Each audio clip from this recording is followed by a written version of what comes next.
ഓം നമോ ഭഗവതേ തുഭ്യം. ഉറക്കെ ചൊല്ലണം. ഓം നമോ ഭഗവതേ തുഭ്യം. ഓം നമോ ഭഗവതേ തുഭ്യം. പുരുഷായ മഹാത്മനേ പുരുഷായ മഹാത്മനേ ഹരയേ അദ്ഭുതസിംഹായ ബ്രഹ്മണേ പരമാത്മനേ. ഓം നമോ ഭഗവതേ തുഭ്യം. ഓം നമോ ഭഗവതേ തുഭ്യം. പുരുഷായ മഹാത്മനേ പുരുഷായ മഹാത്മനേ ഹരേ അദ്ഭുതസിംഹായ അത്ഭുതസിംഹായ ബ്രഹ്മണേ പരമാത്മനേ. ഓം നരസിംഹായ നമഃ. നരസിംഹായ ഓം നരസിംഹായ നമഃ. നരസിംഹായ നമഃ. ഓം നരസിംഹായ നമഃ. നരസിംഹായ നമഃ. നല്ലൊരു കയ്യടി എല്ലാവരും. കാരണം ഇത്ര ഗംഭീരമായിട്ട് ഉറക്കെ ഒരു ആർപ്പുവിളിയും പോരാ അവിടെ. ഒന്നുകൂടിയും.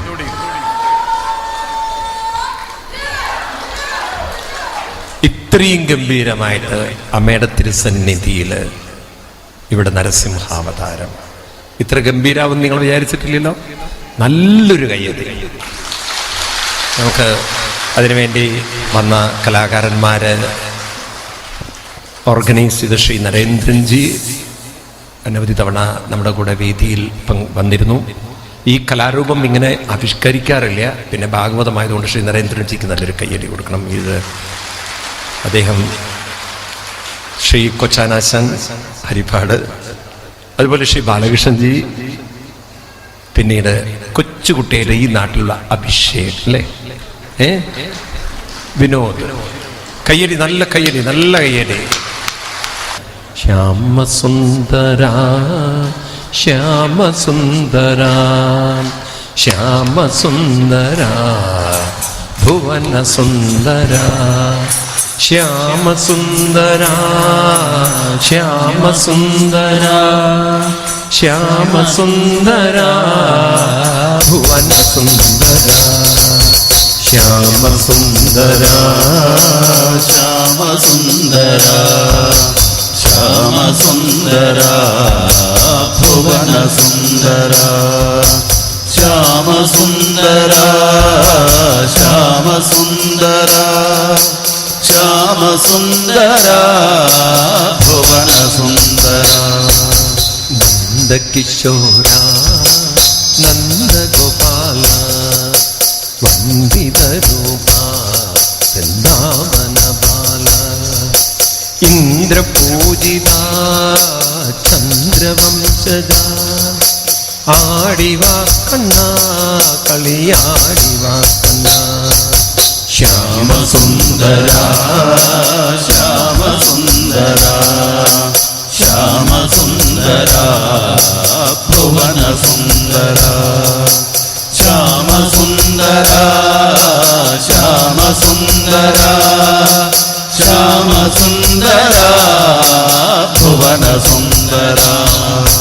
പങ്കജനേത്ര പങ്കജപാദ പങ്കനാശന ശങ്കരാചിത കങ്കണധാരി കിങ്കിണിപാദ ആടിവാ കണ്ണ കളിയാടിവാ കണ്ണ ശ്യാമസുന്ദര ശ്യാമസുന്ദര ശ്യാമസുന്ദര ഭുവന സുന്ദര ശ്യാമസുന്ദര ശ്യാമസുന്ദര ശ്യാമസുന്ദര ഭുവന സുന്ദര.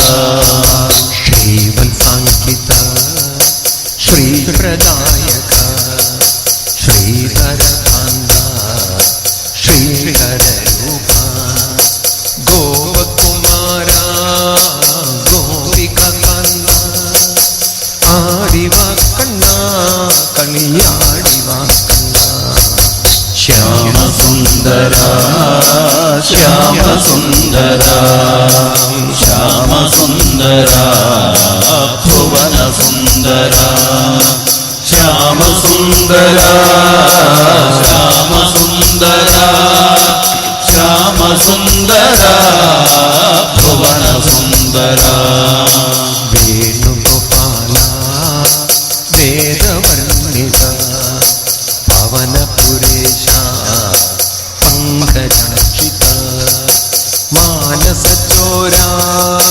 മാധവരൂപ ആടിവാ കണ്ണ കളിയാടിവാ കണ്ണ ശ്യാമസുന്ദര ശ്യാമസുന്ദര ശ്യാമസുന്ദര ഭുവനസുന്ദര ശ്യാമസുന്ദര ശ്യാമസുന്ദര ശ്യാമസുന്ദര ഭുവനസുന്ദര ശരണമേ ഗണേ ഗരുഡവാഹന ശരണമേ ഗണേ ഗർവനാശന ശരണമേ ഗണേ സച്ചിദാനന്ദ ശരണമേ ഗണേ ശ്യാമസുന്ദര ശ്യാമസുന്ദര ശ്യാമസുന്ദര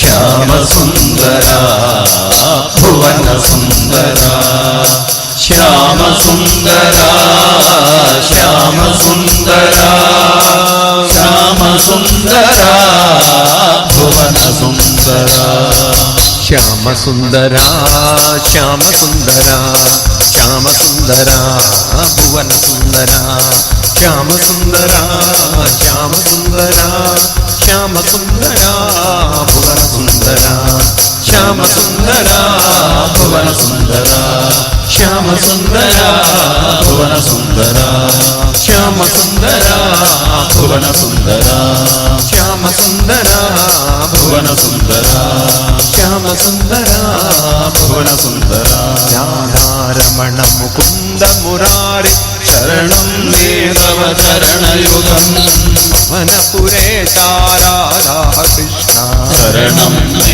തവ ചരണയുഗം ദേവി മഹേശ്വരി പാർവതി ശങ്കരി ശരണം മേ തവ ചരണയുഗം സദാശിവ ശംഭോ ശങ്കര ശരണം മേ തവ ചരണയുഗം ഹരിഹരപുത്ര ആശ്രിതവത്സല ശരണം മേ തവ ചരണയുഗം രാധാരമണ മുകുന്ദ മുരാരേ ശരണം മേ തവ ചരണയുഗം വനപുരേശ രാധാകൃഷ്ണ ശരണം മേ തവ ചരണയുഗം ശരണം തവ ചരണയുഗം ശരണം മേ തവ ചരണയുഗം ശരണം തവ ചരണയുഗം ശരണം മേ തവ ചരണയുഗം ശരണം തവ ശരണ ശരണ ശരണയുഗം സർവത്ര ഗോവിന്ദനാമ സങ്കീർത്തനം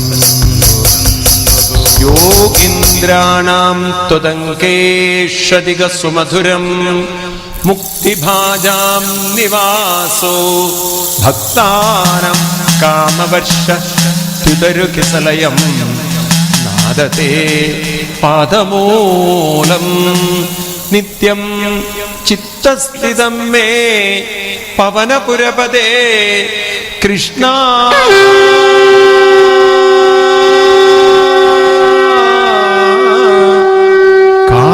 കാരുണ്യസിന്ധോ ഹൃത്വാ നിശേഷദാവൻ പ്രതിശതു പരമാനന്ദ സന്തോഹലക്ഷ്മീം